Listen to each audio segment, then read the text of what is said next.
مساء الخير مشاهدينا الكرام، مشاهدين موقع تحيا مصر. معاكم احمد ابو العيد الفيوم، واحنا متواجدين مع الشاب احمد ابن قريه الاعلام بمحافظه الفيوم اللي راح ضحيه سباق سرعه لشباب متهورين كانوا معاهم عربيه ملاكي، وبسبب السرعه الزايده انهوا على حياه شاب معاه طفلين صغيرين لسه في بدايه حياتهم. واحنا موجودين مع اسره احمد الله يرحمه عشان نعرف التفاصيل اللي حصلت ايه بالظبط، ومعانا والده وزوجته وشاهد عيان على الواقع. ازي حضرتك يا فندم؟ بقاء لله. أنا نتكلم. اتفضل. بقاء لله. البقاء لله. أنا وابني كان رايح الفيوم، رايح الحميات يجيب ابن خالته من المستشفى.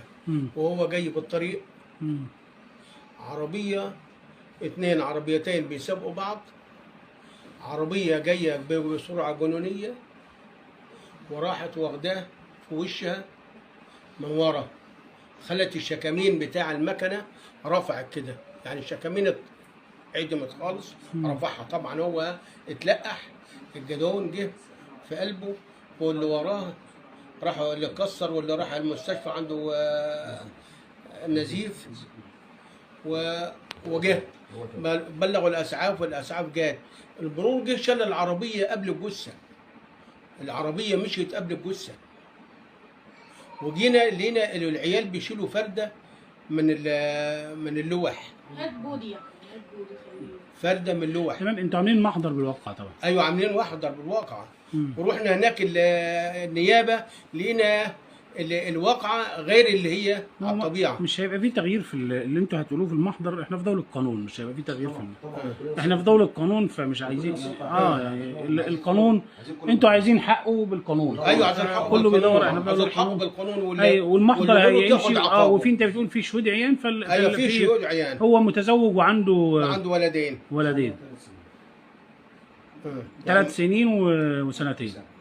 سنة وسنتين. سنة وسنتين. طبعا الموضوع صدمه بالنسبه لكم عشان بسبب سرعه زياده شاب يروح ويترك طفلين. حضرتك زوجته؟ مش قادر. لا احنا عايزين برضو عشان المشاهد يشوف الواقع ازاي.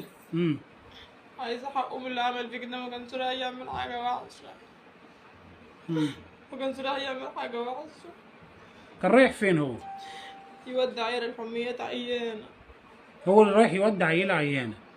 قريبته يعني ولا ايه؟ ايوه قريبته. يعني كان رايح يعمل عمل خير من الاخر. أيوة. يعني رايح يعمل، احمد الله يرحمه رايح يعمل خير، يعني أيوة. حاجه رايح الحميات اللي هو يودي طفله بنت المستشفى الحميات. وداه وجايبها وجاي. الخبر بقى انت عرفتيه لما عرفتيه؟ عرفت الخبر ازاي يعني؟ هو رن عليا وقال لي ده انا جاي. بعد كده طلعوا قالوا لي ده وقع من على المكنه. اول ما قالوا لي وقع عرفت ان هو مات.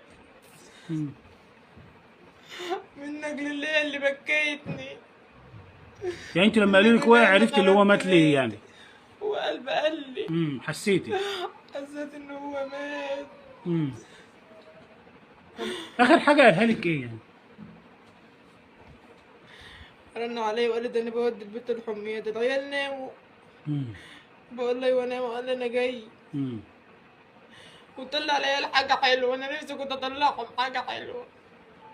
قال لك طلع العيال حاجه حلوه؟ يعني هو قال لك اخر كلمه قالها لك كده؟ هو قال لك انا نفسي تحس اللي هو كان حاسس اللي هيجرى له حاجه؟ ايوه هو كان بيقول لي كده على طول. بيقول لك ايه؟ انا عشت اطلعهم حاجه حلوه، ما عشتش طلع العيال حاجه حلوه. منه لله.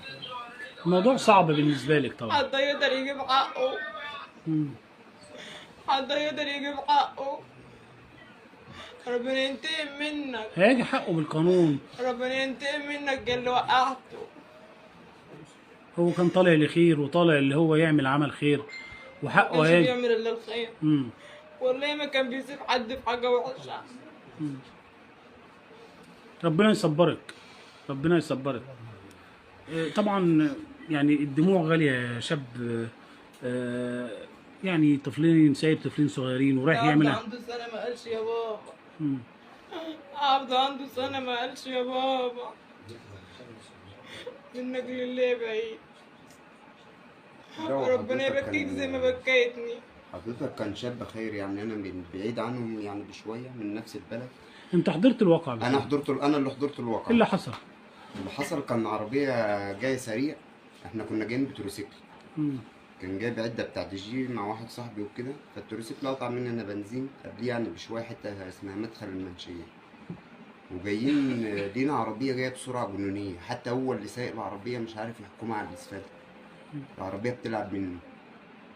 جه طبعا زقنا التروسيكل، وقف بعدها بشويه وزقناه تاني، قبلها بمسافه شفنا العفره وسمعنا صوت صفارة الكاوتش والخبط بتاع العربية، احنا بعديها مسافة وسمعنا قوة الخبطة.